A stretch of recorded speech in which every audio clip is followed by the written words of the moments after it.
Hello and good day, good morning. It is a beautiful day in the neighborhood. Why? Because I'm here with Sheryl Lynn. My name is Dr. Alise Cortez, and I have the privilege and honor of talking with her about her life journey. And we want to share that today with all of you who are listening and watching. So, Sheryl, good morning. How are you today? Good morning, Dr. Alise. Thank you for doing this interview with me today. I so appreciate it. You are so welcome. I'm looking forward to unveiling you and uncovering you and sharing you with the world. So let's start by just talking about what's so. If you will, share with us the state of affairs that you're in right now. So, interesting question, because as a visionary, I feel like I've gone through the last week or so of just being extremely lonely. Like, where is the end? What does it look like? What does it feel like?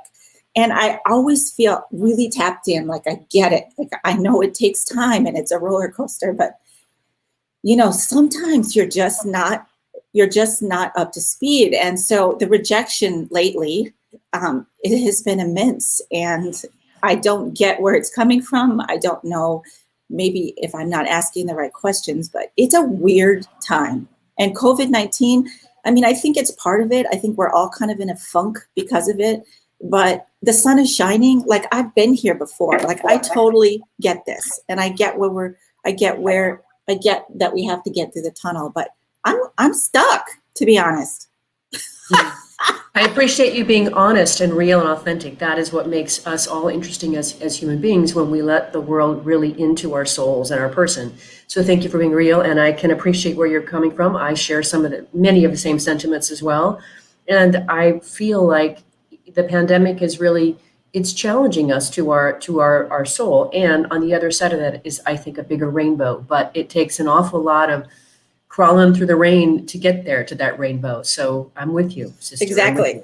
I shot a couple of videos and I was so excited. The chair was actually out in public, and I had a couple of amazing people give testimonials to their joy, and we recorded it, and it was beautiful. And I found out yesterday that none of it worked.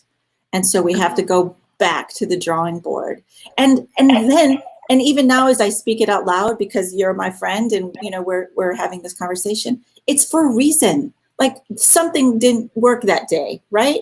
And so now I've got this gentleman who's willing to do it for almost nothing, who works for Apple and all kinds of shoots videos for these amazing companies. And here we get to go in a real professional setting. And so the production will be worth the redo, if you will. And again, everything happens for a reason. So anyway, let's get to the point of this interview. And I think that's a very healthy perspective to take. You can always choose your attitude. Yes. To what happens to us in life. That's one thing that you always have a choice in the matter of, is how you're going to respond and what attitudinal stance you're going to take in the face of whatever life comes or throws at you. So kudos for seeing it as an opportunity to make it even better the next time. Absolutely. Thank you. All right, well, you're welcome. So let's get into the meat of this. I wanted to start the conversation after we got present to just what's so in the world with what you're focused on, joy. So start by sharing with us, Sheryl, what does joy mean to you today? It's funny. I feel like I have to talk to myself. Do you ever feel like you have to be your own coach? Oh, absolutely, all the time. So you and I met because we were talking about purpose way back in June. I landed on one of your podcasts. Since then, we've done interviews, and you're one of our sages in Joyly. I mean, we've had a really strong relationship, but purpose has been really on my mind lately. And we changed our slogan again to, this is the last time we're changing the slogan, or the tagline, if you will. But it is now, we hear and see you. Like when I say those words out loud, we hear and see you. When we put people in the chair or in our magazine or on our stages, like we want people to feel seen and heard. And so you've inspired that in me, because that's how you make me feel. And so joy is just a evolution of that, if you will. Once you find what resonates in your heart, and you just need to do that every day, all day long. So I keep going back and tapping into that, what feels good, even if I have to sit still and take a deep breath and say, okay, joy for me today is just going for a walk, and tapping into that. So it's teaching people that we've had so many joyful memories through our life. Like the how-to is what Joyly is all about, not just, oh, we should and we might as well, or it would be cool if we were, But even in suffering, even where we're at now, joy is a thing, and it affects our business, our relationships, our family. Everything we do is about joy. And so it is the crux of what we're doing. The more we focus on joy, the more joy we get. I need to comment on that, Sheryl, because I really see so much right now in this pandemic that people, when they are seen and heard, it is a magical experience for them. So what you're doing is incredibly critical and important to the world. And I do believe with all of my heart and soul that the work that you're doing, the work that I'm doing in purpose and meaning will come to be even more important on the other side of the pandemic, because people have, I think, in some ways reclaimed their humanity through this deal. They've gotten present again to, oh my gosh, yes, I do love a human touch, a hug, an actual real greeting, being able to experience joy in the moment. So I think all the more as we go through this process of navigating the pandemic and coming through the other side and resuming whatever the business world looks like again, that each of our work will be even more relevant. Yes, I agree.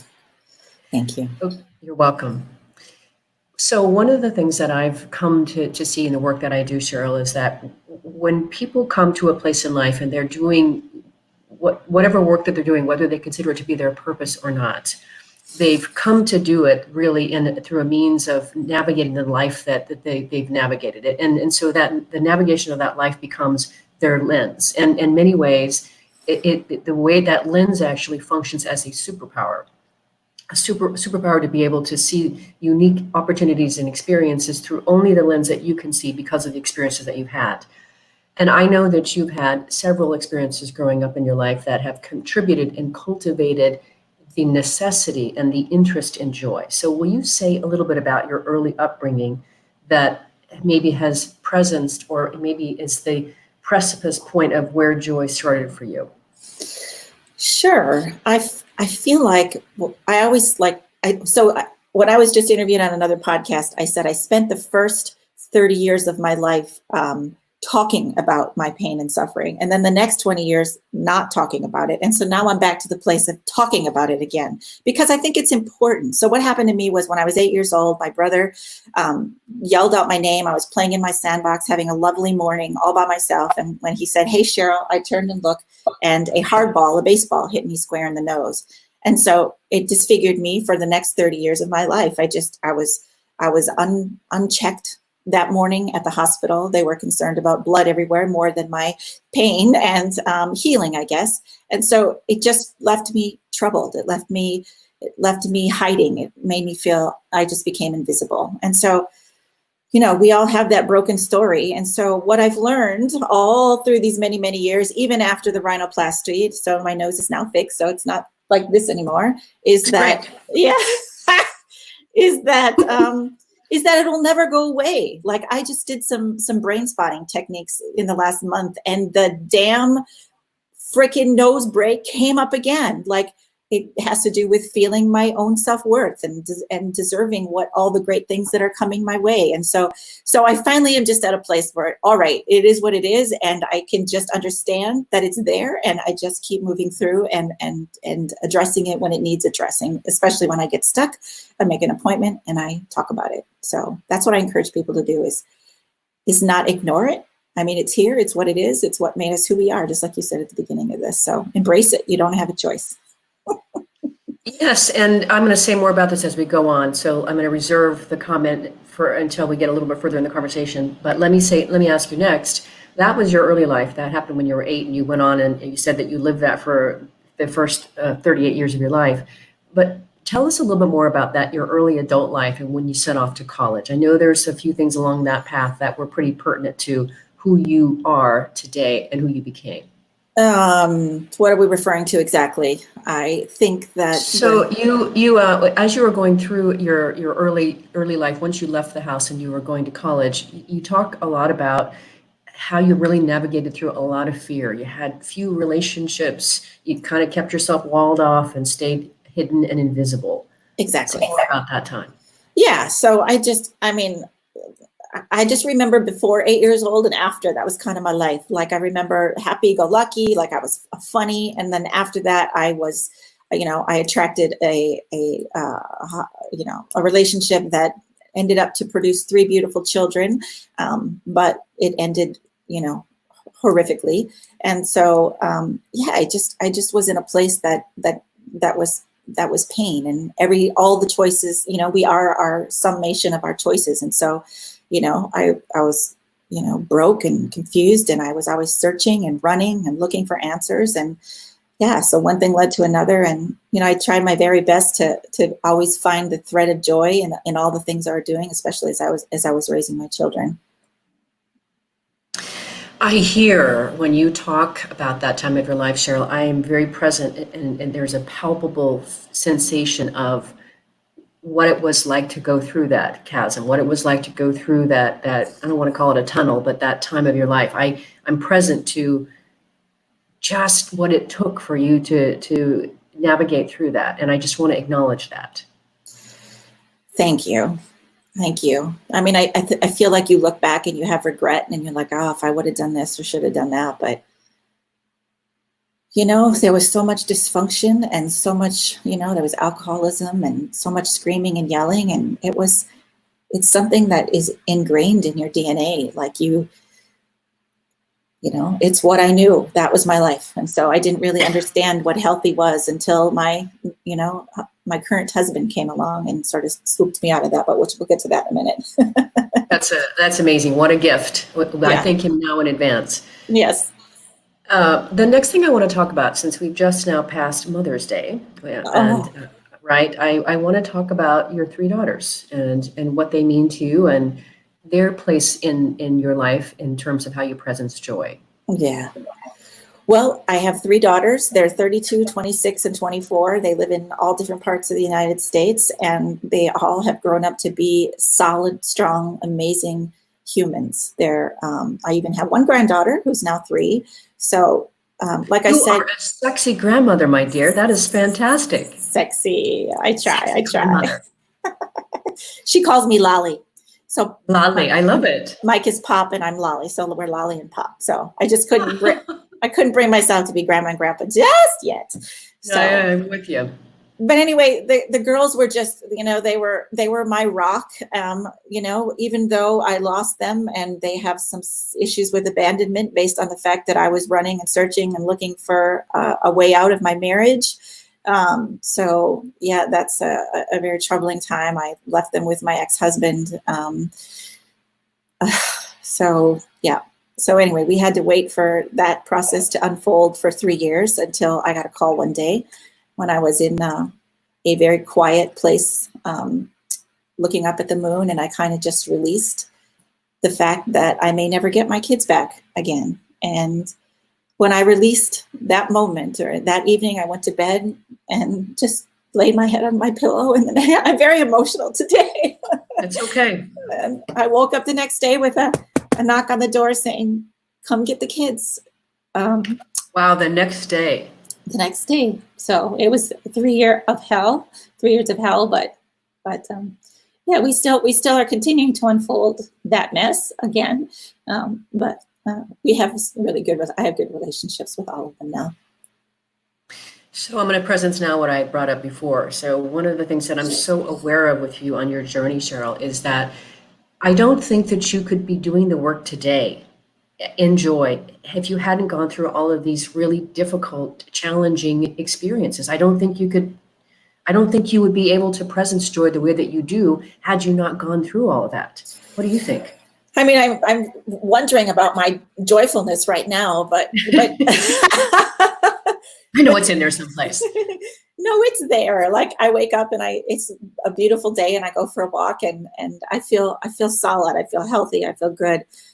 But yes, I mean, there were, and we all have it. I'm not unique to this. Like we all have this story. And so I don't want to necessarily wallow in the mess of it all, but life is messy. And so we just have to find the joy in the messy and just laugh with it. What are you going to do? So, my ex-husband still doesn't talk to me today. And it's now we have a granddaughter. It just gets uglier and uglier every day. But what are you going to do? Like, it just is what it is. And I made that choice so many years ago. My mom says to me now, "Sheryl, I told you so. Why?"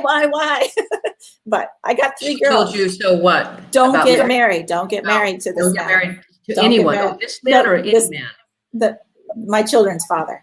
Okay, that's tough. Yeah, I appreciate that. Okay, well, let's move on to a more joyful topic, if we Let's can. do that. Then let's move on from that.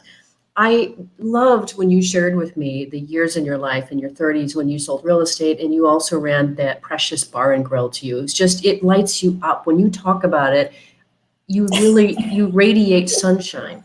Tell us about that time of your life and why that was so precious for you. Oh my gosh. So I'm going to cry again because this is a really good moment for me because in the pain and suffering is just as much joy as the bar and grill. So as I was selling real estate, part of my joy there in the 15 odd years of real estate, I was a top producer, was handing the keys to the people who walked across the threshold, their white picket fence, even if it wasn't. So my joy was in like the underdog, like they couldn't get, there was nothing about them that said they should have a house, but we figured it out and we gave them a house. And so yeah, there was always joy, even in the ups and downs. But part of the real estate world was a bar and grill. There was one that came up for sale, and I scratched and clawed until I got it. And I don't even know why I got it. I just got it. And it was a huge rental place, so I ran all that. But the bottom line is we had karaoke, we had Coyote Ugly, we had dancing like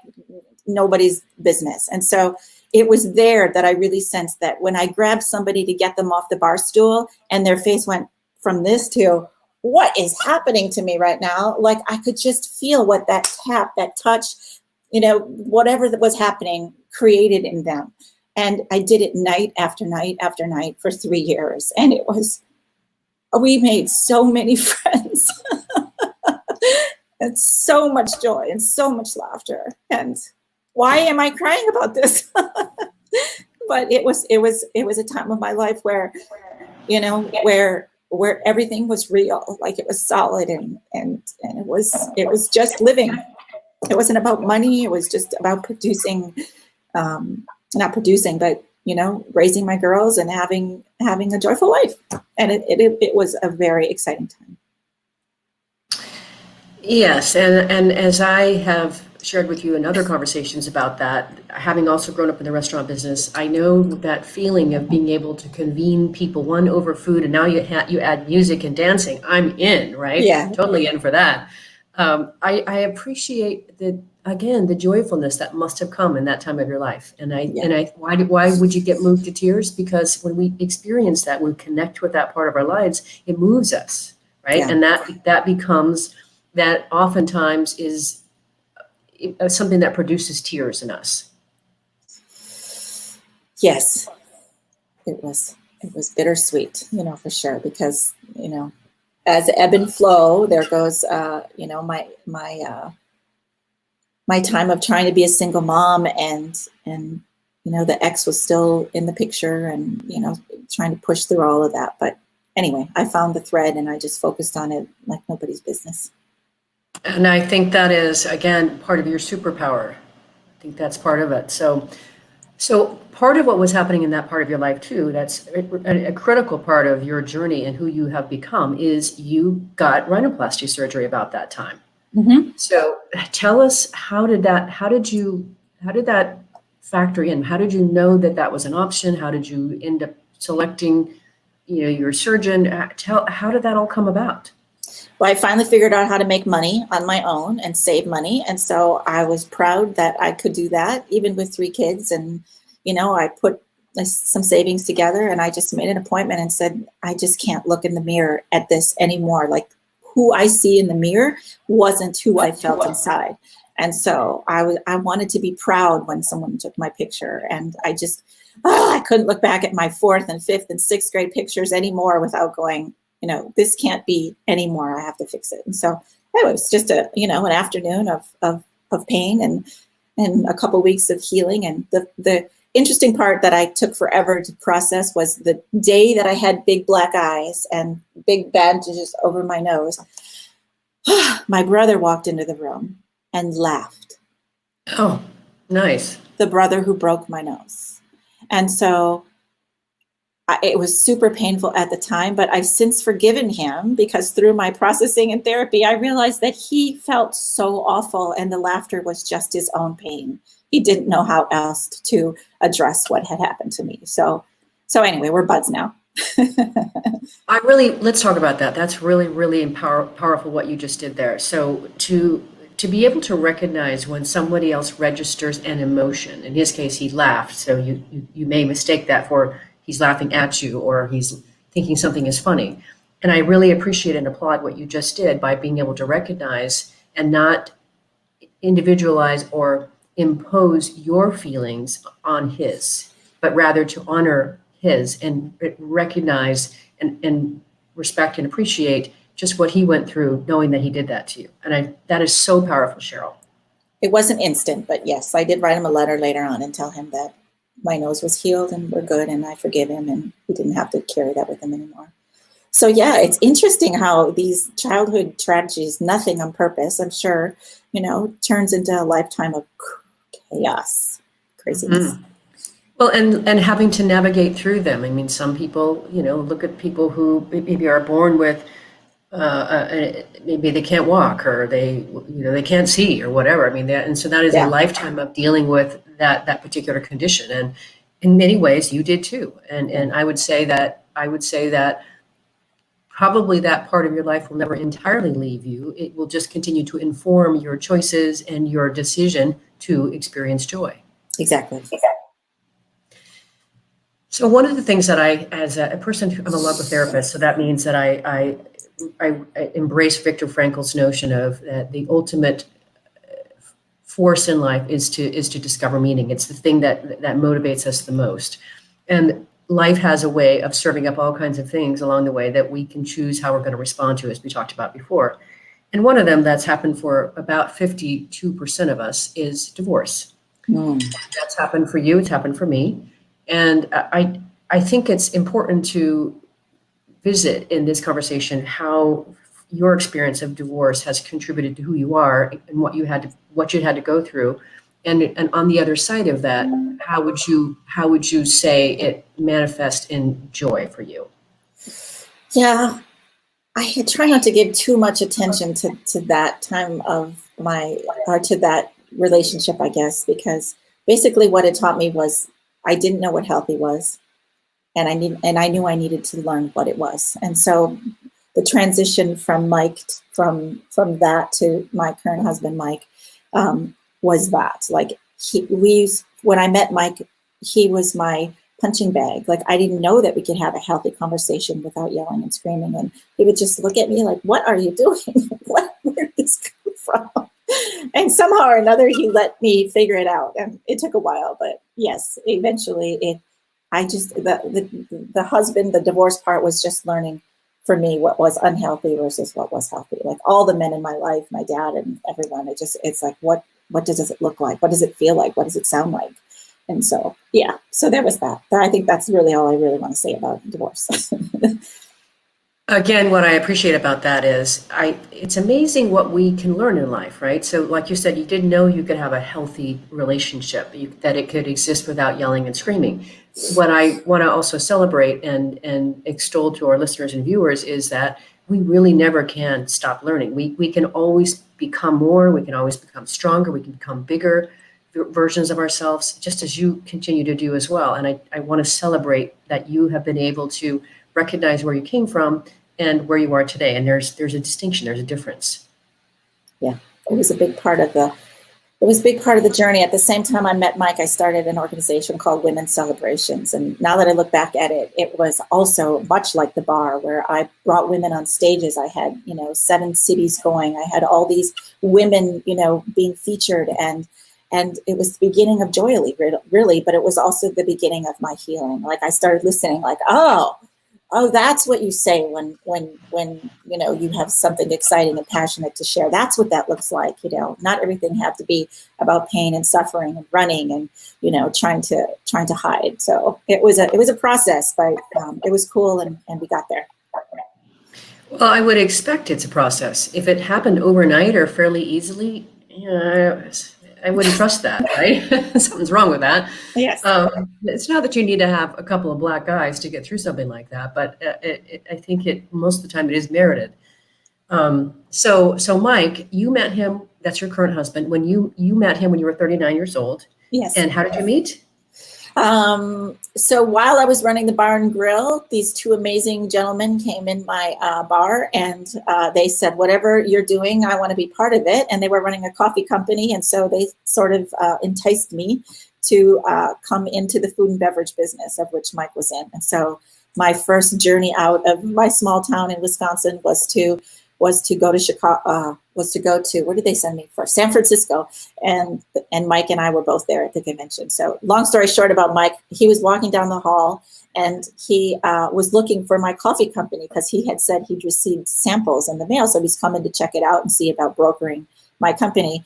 Anyway, so he was looking for me, and I was looking for him because the night before I said to a big group of people at a table, who do you know who's, single and handsome and lives in Florida, because I need to get away. And so they said, Mike, Mike, and you got to meet Mike. So when we each saw each other's name badges, we touched like it was like all this lightning and spark. It's like, who are you and what are you doing? And the very first words that I said were, hi, my name is Sheryl. Where's the keys? I'm moving in.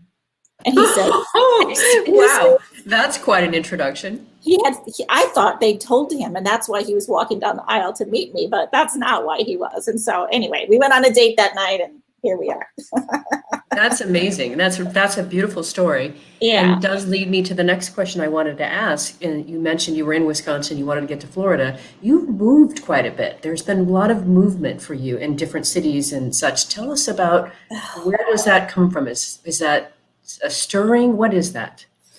Well, you tell me. I don't know. I feel I had this 2-year itch. Every 2 years I had to pack up and go. And I'm sure it was just, the relationships that I built in whatever community I was in, I feel like I destroyed because I could never show up as a friend. Like I was always so scared of myself, right? And I was somehow twisted it into their fault, right? It was always other people's, I got to move because they're bad, or the city sucks, or whatever that was. And so, if you ask each of my kids, I'd love to hear their stories about it one day, but I did drag them around the world. And so we've been, from Wisconsin to Florida and Jacksonville to back to the West Coast and Laguna Beach and Newport Beach. And then we went up to South Lake Tahoe. And in between all those cities, we also moved to different houses. And Dr. Alise, I don't know.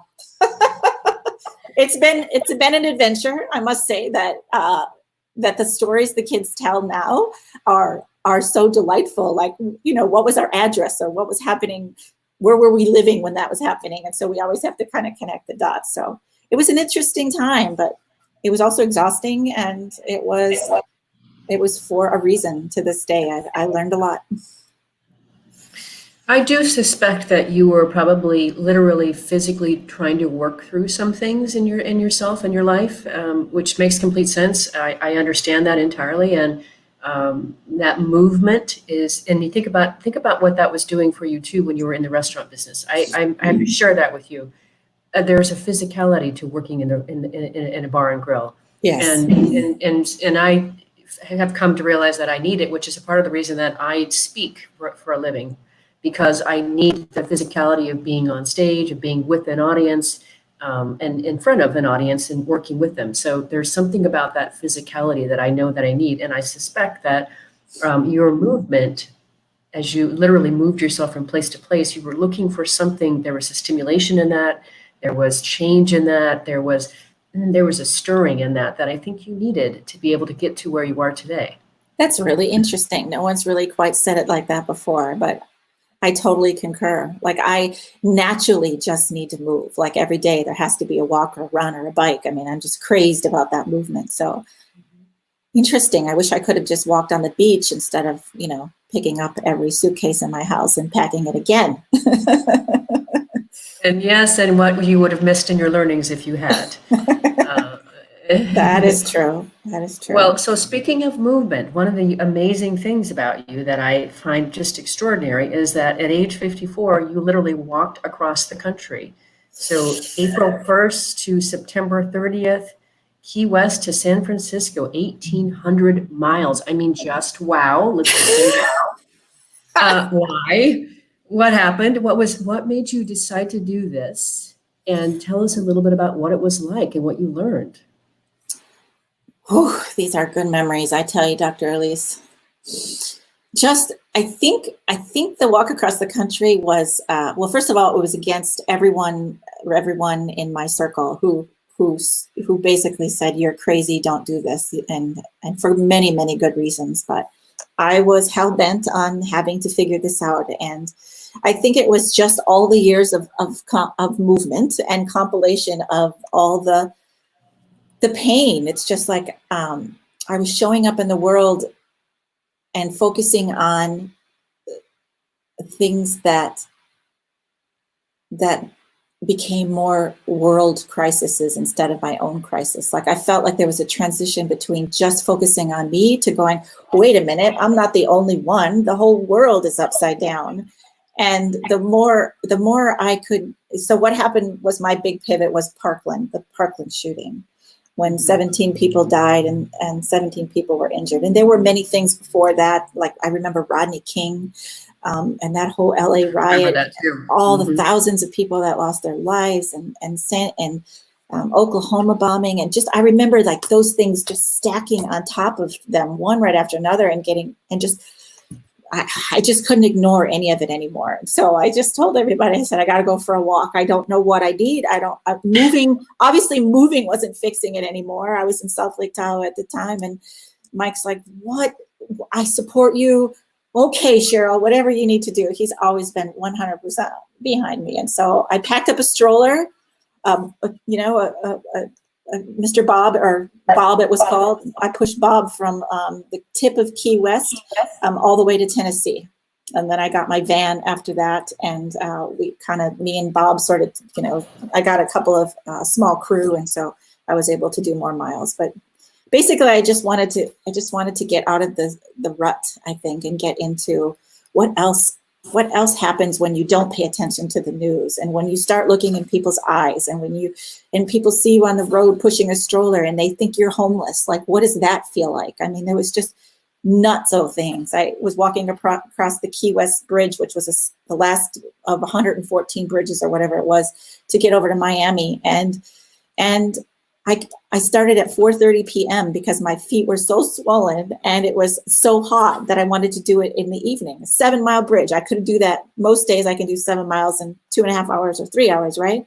But not with this heavy cart, and not with swollen feet, and not when the traffic is going by at 80 miles an hour, and not when there's no place to get off, and not when there's nowhere to set a tent or to go to the bathroom, and then there's crocodiles on the side of the road. There was so many obstacles. And so I finally walked into the Miami side with the Florida side, in Homestead, I think it's called, at 6:30 in the morning. And wow. So that whole rest of the trip was all about, Sheryl, if you can walk across a 7-mile bridge in 10 hours in bloody feet and blisters like nobody's business, you can do anything. And so I used that for the rest of the trip and after. And so, when I got done 6 months later, I really didn't know what I learned, except that it was a process that I had to do. And I still am drawing lessons from it to this day. I think that, yeah, I'm almost speechless, almost, but not quite. I can't believe it. I think that, yes, that's going to continue to unfold for you. But certainly what you had to get from that, as you said, is, okay, I did this. I can do just about anything.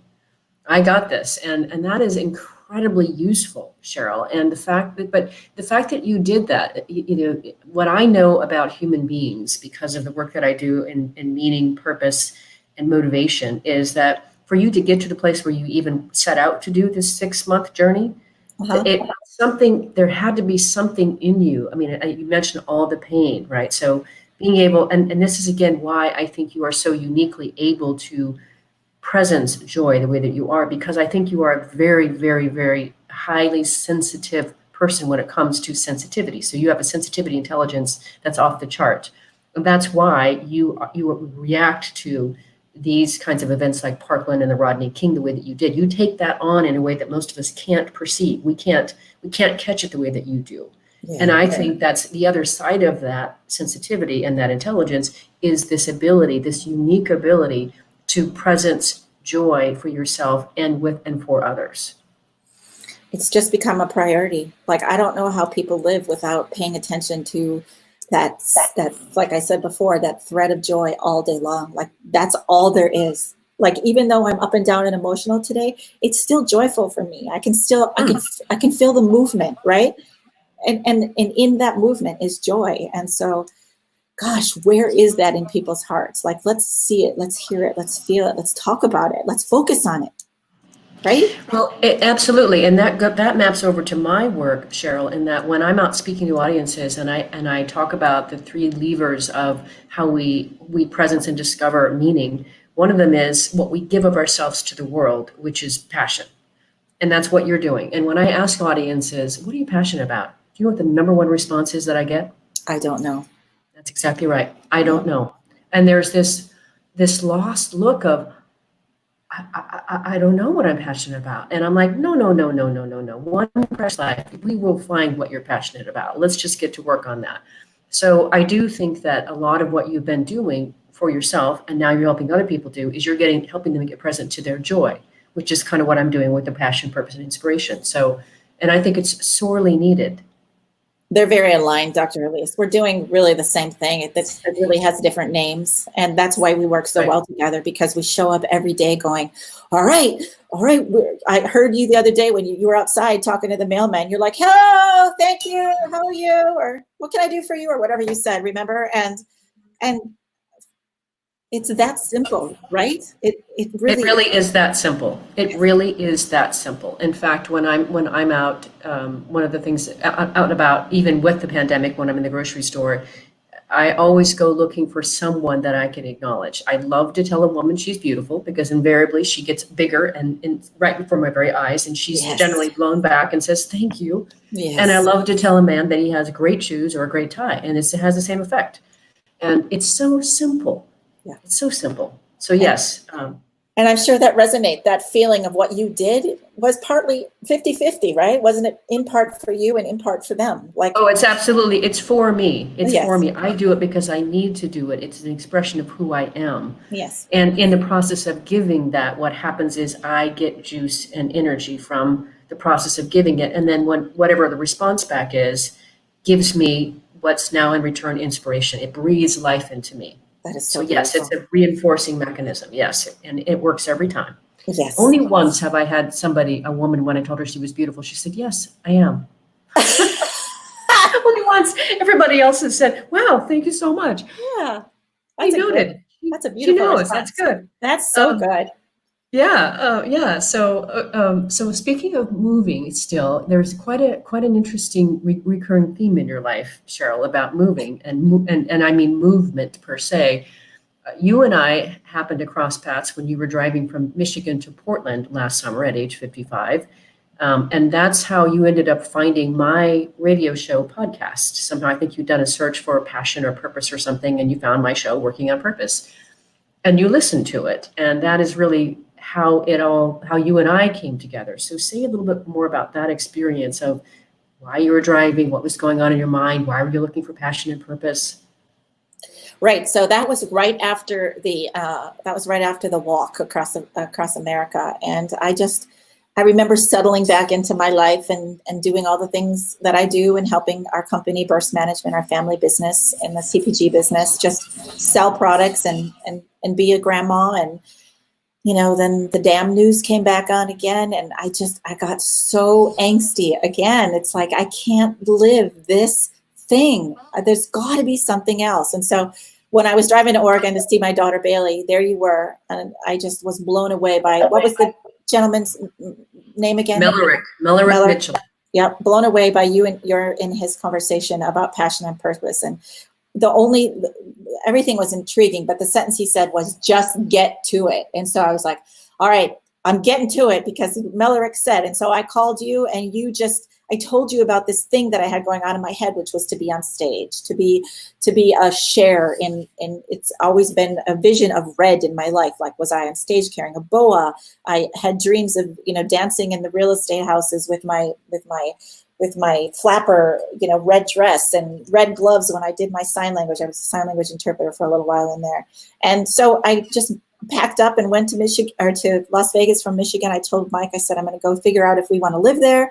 And I took dancing lessons, to make a long story short. And I ended up in 5 weeks practicing here and being on stage with about 70 seniors. And they clapped like nobody's business. And it was fabulous. And I did it. And I don't necessarily know that that was my thing. I just wanted to feel joyful and find something outside of the normal everyday life that was passionate for me and showed up powerful, that impacted people.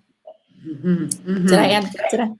Yes, beautifully, okay. Beautifully. And now that brings me to the next question, because we're sort of somewhat moving in a chronological order and we're coming to date here. Yeah. In that in January, you really, really kicked off Joyly. And it just sort of, I like to think of it as, you know, it sort of, when you talk about it, to me, it feels like, presences to me or occurs for me as, it's kind of like this volcano that was coming, it was erupting inside of you, and maybe an eruption of joy. And I'm so present to, there was a time, like a moment in time where it was like the top's coming off, I'm doing this. And tell us a little bit about that experience of how you really got clear of this is the thing, this is Joyly. You know, Alise, I wish I could actually give it words. I don't think the words are quite there yet, other than, like you said, that there was this huge gurgitation and I felt like I just had to get out of my own way, right? All the things that I've done, all the careers, all the websites that I started and failed, like all of them had something just like Joyly. All the magazine is now in Joyly, the events are in Joyly, the social media site that we're creating it's just mind-blowing to me to know that this thing has been with me all the time, but every time I started, I would quit. And so then I finally, through your work, I was able to, to ask the questions and get clear. And I found Shannon on Upwork, and she started interviewing me, and just like we're doing now, and getting the words. Like, she's like, what are you doing? Like, what is it you want to say? And she would change the world. She has a very amazing spiritual background. And she's like, oh, so this is what you mean. And then it came out as something around joy. And then we searched for a couple of months about the brand. And so then Joyless Studios was born in about January. So yeah. And since then, it's still been an evolution. I don't exactly have the big picture yet, but every time I have a conversation with someone, they're like, oh my God, wouldn't it be cool if we did this, or if we did this, or if we did that? So yeah. And that's kind of where I am now, which brought me to today, which is too many ideas, too many opinions, too many this, too many that. I could keep on changing and ever flow into something new for the rest of my life and never do anything, right? So the beingness of the Joyly is really fun, and I want to make sure that I stay there, because when I'm one-on-one and I'm talking to people, and I'm, yesterday I took the chair out and I had a lady sit in it by the stratosphere, because I wanted a picture of the stratosphere with someone. She was like, what are you doing? And what do you want me to do? And we can talk about the chair, but it was powerful, and it's what gets me up in the morning every day. Mm-hmm. And I think it's important that we celebrate that. I think all those other things that you were doing that are so much akin to Joyly, I would suspect, Sheryl, that they were very close to your fire, but you were afraid to touch the fire. You were afraid, as we all are, right? We're afraid of our own light. And I think that's what was happening for you, is you have spent so many years, all of the years of your life, shining the spotlight on somebody else, giving the light and recognizing others, that I think it was very hard for you until just recently to be able to actually catch that light for yourself. Well, I was invisible, right? I had a broken nose. No one could see me, right?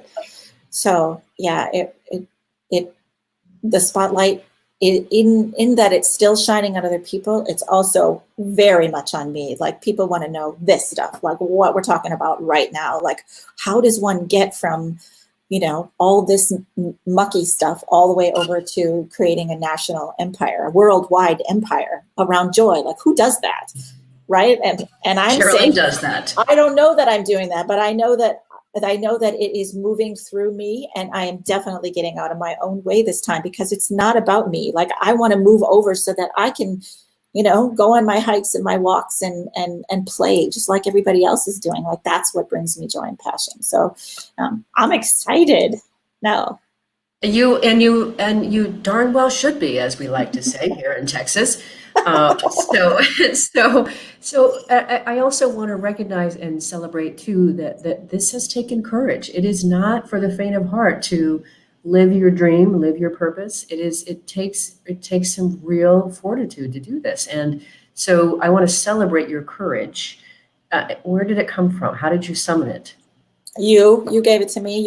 You're applauding as well as other people. I mean, I still have my family who's like, oh God, what is she doing now? Right. And I just this morning I had to have a chat with Mike again. It's like, we could this is an investment, right? This isn't easy. There's the whole money thing is just insane. How do you make money on an enterprise that's about joy? Like how does that fit in? That doesn't make any sense. And so trying to I don't want to say convince, because that's not what it is, but it's just a matter of believing in that when you do what you love, the money will come. And I have, 15 revenue streams, from a clothing company to advertising and spot. There's so many opportunities. It's just a matter of how do we present it? What does that look like? And so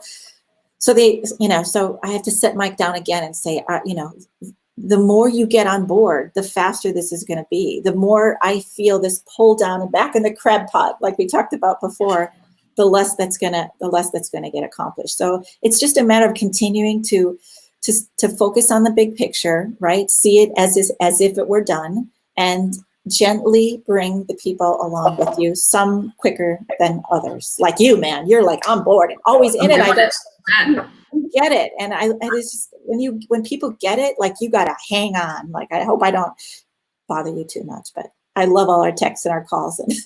Absolutely not. We're in this together. Are you kidding me? Yeah. All right. Well, now it makes sense to share with our viewers, really, what are you doing at Joyless Studios? Presence for us, all that it's providing and offering.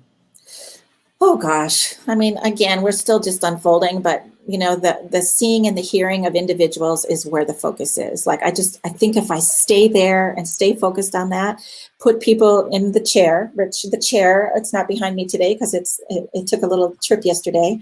But it's to remind people that sitting still and being quiet and meditation, putting your hand on your heart and just taking deep breaths and like, what is that joy for me? What does it feel like? Yesterday, when I interviewed somebody, she said, well, I remember my mom bringing horses home one day on a trailer, and animals were a thing through my whole life. And one guy said, I remember when we went to a Jackson 5 concert, and right after that, my mom got me a guitar, and I haven't played my guitar in 5 years. And I'm like, well, get the guitar out. Like, what are you doing? And so he's been playing every day. So it's the connection, if you will, and highlighting those connections so that those people can be role models and teachers.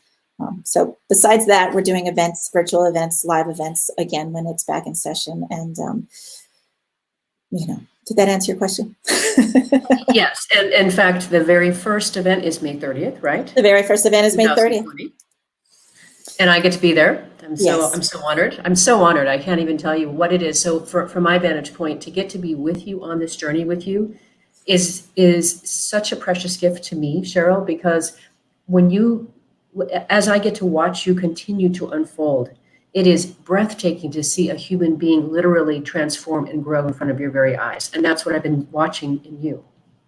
Thank you. It feels like it. It feels like it. Like every day when you get up, you're like, what? Who am I today? Because it's such a transformation, because I'm finally open to it. Like, I can hear it for the first time. Yes. I think you have maybe finally accepted it for the first time. Well, the answer is to get to the other side of the bridge, I have to lead the way. So I can't wait for someone else. So that's when this coach rejected me. He's like, oh, I can't help you. I don't believe in what you're doing. And I'm just like, well, how could he believe in what I'm doing? He doesn't know me.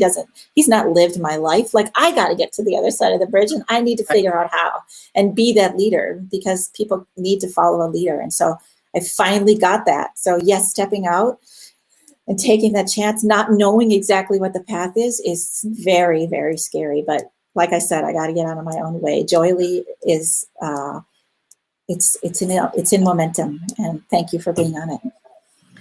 It's a privilege. It's a joy. It's a joy. It really is. And what I would also say, that if you didn't feel that way, that if you didn't feel that that like you're stepping off the edge of a bridge or off a cliff, then this isn't a big enough dream for you. And you do feel that way. So I think you're right where you need to be. Jump off the cliff, jump off the bridge. And to that end, let's finish with what are you joyful about today? Well, different than when I started this conversation with you today, because it's always empowering to talk to a friend and to reminisce about why you're doing what you're doing. So I think what's joyful for me today is Mike said to me this morning after our long conversation, and we've been through the works. Like, he's obviously seen me walk across the country and everything else under the sun. He said, I get it, Sheryl. What can we do? Let's make a list. How can I help you? So you can't ask for anything more than that. So there's no hurry. There's no hurry to unfold Joyly. It's just naturally doing what it's doing. And I'm celebrating the fact that I think I acknowledge, I understand that. And it's not about hurrying the process. It's about doing it and serving and being present, just like we are today. Mm-hmm. So I celebrate you. I want to reciprocate that by saying the same, just because it is a joy to get to be on this journey with you and to know you as I'm coming to know you, to be present to your beautiful spirit and see how you are working to share it with the world. We need it. Keep it up. You promise? Yes. And I just want to say that everyone in the world needs to do this interview, just like we just went through this process with Dr. Alise. I think until the process we went through, I don't know if we have one more minute, but I just want to share this. So I asked Dr. Alise to interview me to get to the things that we were talking about. And in the process, I had to backtrack and go, oh my God, I haven't talked about these things for 20 years. And so it's like, none of it's bad, but it just is, right? And the more vulnerable you are and if you can share it with the world, the more your growth is. And so I feel like everyone needs to go through this process, and Dr. Alise can manipulate the questions into something that is beautiful and empowering. And I think it's important. So I just want to say that, and I'll be putting the links below to make sure that people can find you. Wonderful. It's a privilege to know you, Sheryl, Lynn. Thank you for having me in your life. Let me be part of your journey. I love you. I love you too.